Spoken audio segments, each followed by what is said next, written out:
প্রত্যেকটা মাইফেন্দ সিনতল দেখকান বেইন নইলে কি হাইম কি দিয়ম কি নাস্তা করে বেগুন দারাতা। তো হ্যালো ভিউয়ার্স, আসসালামু আলাইকুম। ওনারা বেগুন কেমন আছেন? আশা করি বেগুন অনেক বেশি ভালো আছেন। আমিও বেশি ভালো আছি আপনাদের দোয়ায়। মারে মা মুখটাল এমনি বলতেছি দেরি ভালো আছি, কিন্তু ভালো নাই। কি ভালো থাকবো আপনারা বলেন তো? আজি না হাইলে বেইন না চিন্তা, বেইন না হাইলে আজি না চিন্তা। কতক্ষণত কাকে কি খেতে দেবো কি না খেতে দেবো এইসব চিন্তা করতে করতে মাথার অর্ধেক চুল ফাগি যাচ্ছে ফানলা। বাজি রে বাজি, এর আদা বারা চিন্তার জ্বালানি একবারে হনমিককে যাইতে পারি না। বাসা থেকে যদি একখানা হনমিককে যাই, ও মারা মা কি হান নে কি লচ্ছেন না কি করে নে এই চিন্তা করতে করতে শেষ।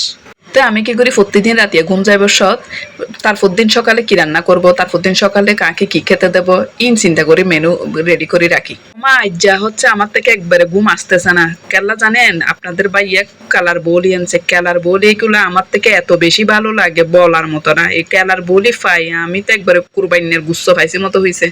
ঘুমিয়ে আসতেছে না আমার থেকে এই কেলার বলি। আমি হতে রাধি হবো হতে রাধি হবো হতে রাধি হবো এই চিন্তাই শেষ। বাজে কল ওনারা হনে কি মনে করবেন আমি জানি না, আমার থেকে কিন্তু কেলার বলি বেশি ভালো লাগে। গ্রামের থেকে অনেকে আসবে বললেই আমি আগু দিয়ে আরা দিই যে কালার বলি আর হসু শাক এই দুইয়ান জিনিস আমার জন্য যাতে হামাক্কা নিয়ে আসে। কেউ আসবে যদি বলে আমি আগু দিয়ে ওদেরকে মানা করে দিবা, আজ কল আমার জন্য কুড়া তুরা কিছু আনিও না, আমার জন্য পারলে তুয়াই ফেড়ে কতগুলা শাক আনিও আর পারলে হামাক্কা কঁচু শাক আনিও কালার বলি আনিও, আমি এগুলো আগু দিয়ে আরা দিয়ে ফেলি। কুরুমা ফুলও আমার থেকে মনে হয় এদিকটা মজা লাগে না, আমার থেকে এই কালার বলি কঁচু শাক এই আবি জাবি খানাইগুলা যে এত মজা লাগে। আপনাদের সাথে কথা বলতে বলতে এদিকে কালার বলি গুড়ারে গসর গসর করে কাটি সুন্দর করে দুই সোনার ডাল দিয়ে রাঁধি ফেলছি।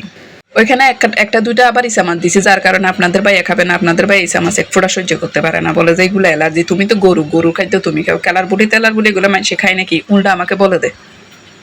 আমিও বলে দিছি দূর সাথে নিয়ে বেড়া তোমরা আনিবার ডরে বলো যে বাজারে পাই না এইসব জিনিস, এখানে খাই না কি পাই নাকি কত ডিল্লা কথা বলো, বাজারে পাই না যাবার জিনিস আছে নাকি। যাই হোক, অনরার সময় কথা বলতে বলতে আমি এদিকে নারী শাকও রাঁধি ফেলছি।